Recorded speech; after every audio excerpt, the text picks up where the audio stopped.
बच्चों, let's read the question. The question says directions in the following questions. The statement of assertion is followed by a statement of reason. Mark the correct choice as 1. Both assertion and reason are true, and reason is the correct explanation of assertion. Option 2, both assertion and reason are true, but reason is not a correct explanation of assertion. Option 3, assertion is true, but reason is false. Option 4, assertion is false, but reason is true. Assertion: disarmed Ti plasmid can be utilized as a shuttle vector. Reason: it can survive in both prokaryotic and eukaryotic organisms. Assertion statement में कहा गया कि एक disarm TI plasmid को हम क्या कर सकते हैं, शटल वेक्टर की तरह यूज कर सकते हैं, और इसका रीजन क्या दिया गया है, ये जो टीआई प्लाज्मिड है ये both prokaryotic and eukaryotic organisms में सर्वाइव कर सकेगा. अब इस क्वेश्चन में अगर हम बात करें कि कॉन्सेप्ट की, तो इन दिस क्वेश्चन हमारा की कॉन्सेप्ट यूज हो रहा है शटल वेक्टर्स.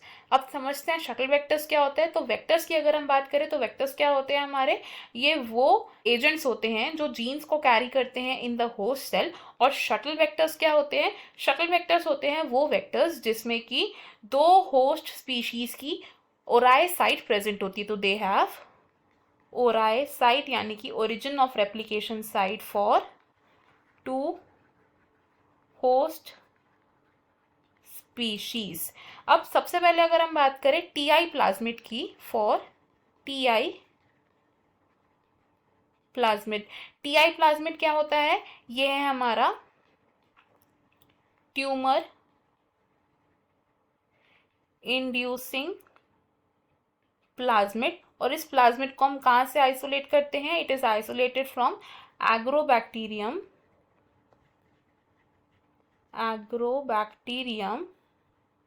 ट्यूमीफेशंस. अब ये जो टीआई प्लाज्मिड है ये जनरली क्या करता है, ये नॉर्मल प्लांट सेल्स को कन्वर्ट कर देता है इनटू ट्यूमर सेल्स. और ये कैसे होता है, जब ये एक टी डीएनए सेगमेंट को क्या करता है, ट्रांसफर करता है into the plant cells.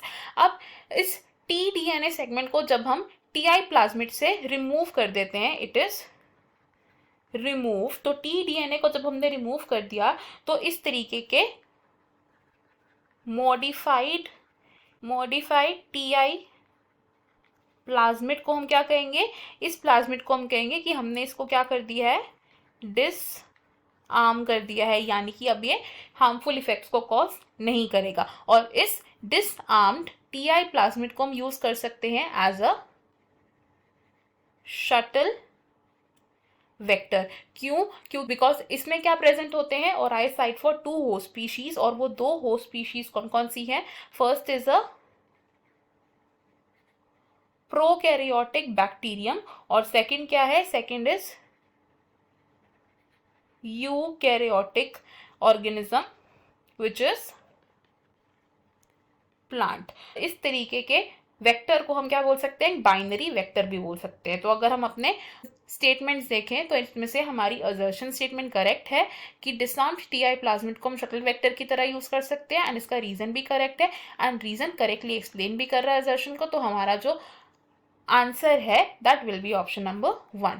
Option 2, option 3 and option 4 wrong होंगे. हमारा फाइनल आंसर है इस क्वेश्चन में option number 1. I hope you have understood it well. Best of luck. Thank you.